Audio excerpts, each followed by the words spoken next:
Headache, migraine, dizziness, vertigo. Ano pagkakaiba-iba nila? Ang headache, pagsakit ng ulo. Ang migraine, pagkirot, higher level of pain. Ang dizziness, pagkahilo. Ang vertigo, pagkawala sa balanse. Isa lang ho ang pinagmula ng sakit na yan. Ano? Hindi ka nakaka 8 glasses of water na tubig na iniinom araw-araw. Period. Wala na akong ibang dahilan. Huwag na kayo maghanap. Yan lang. Bakit ito? Paliwanag natin scientifically. Ang katawan po ng tao, yan, tao po yan ha, tanggal natin ito, pasabihin yung ano. Pasabihin nyo, lalaki lang.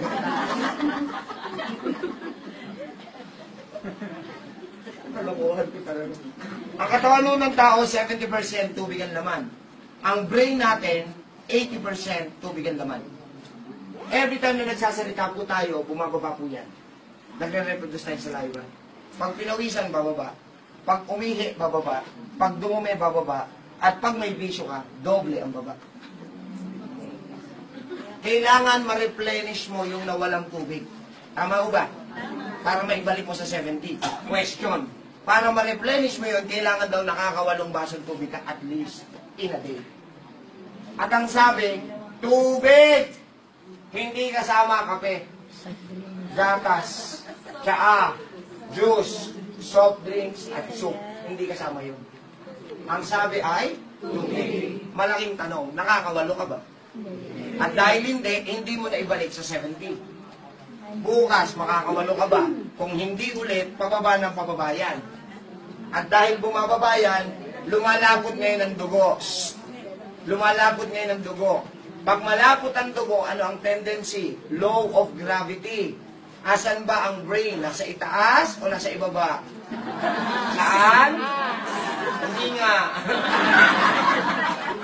Dahil nasa itaas, malapot ang dugo, nahihirapan siyang isupply. Nahihirapan siyang paakyatin. Ako nyo, dahil malapot. At dahil kinakapos ng tamang supply ng dami ng dugo ang brain, magre-reklamo yung lalagyan ng brain. Ano ba yung lalagyan ng brain? Ulo. Ano yung reklamo niya? Sasakit siya, kikirot siya, mahihilo siya, o kaya mawawalan siya ng balanse. So ladies and gentlemen, itong 4 na sakit na to, hindi dapat iniinuman ng gamot. Ano ang solusyon? Mali. 8 basong tubig. Katutunan. Okay. Ladies and gentlemen, patahimik ko ako every time na may marinig ako magsasalita, ha? Ang tawag ko doon, respeto. Di ba no? Pag kami nagsasalita, makikinig ako. Yan nga ba ulit?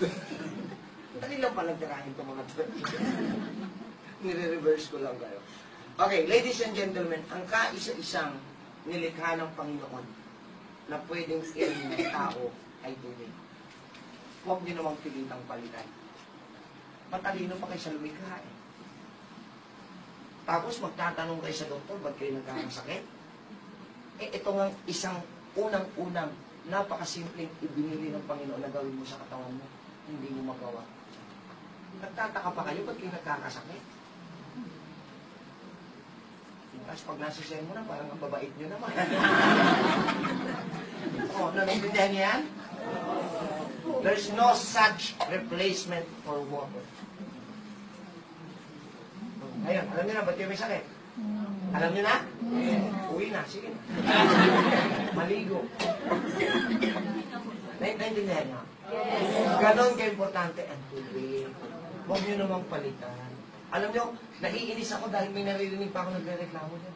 Ito, ang hirap inumin niyan, ang dami, nakakalunod. Pag ininom mo yan ng isang upuan, lunod ka talaga. Eh, ang sabi, within a day. And that means, within 24 hours. Hindi ba kayo nagtataka, biglang nagsulputan ng mga dialysis center sa bansa natin? Bakit? Eh, itong simple hindi nyo magawa eh.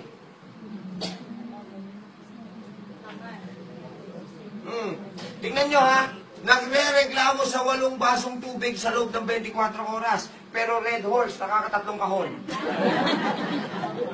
3 oras lang yun. Sige nga. Dahil ang tinatamaan.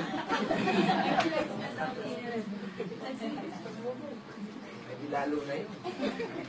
May natutunan ba? Nakita niyo kung gano'ng importante yung tubig? Huwag niyo na itanong sa akin anong klaseng tubig. Wala ko i-endorse. Ang importante,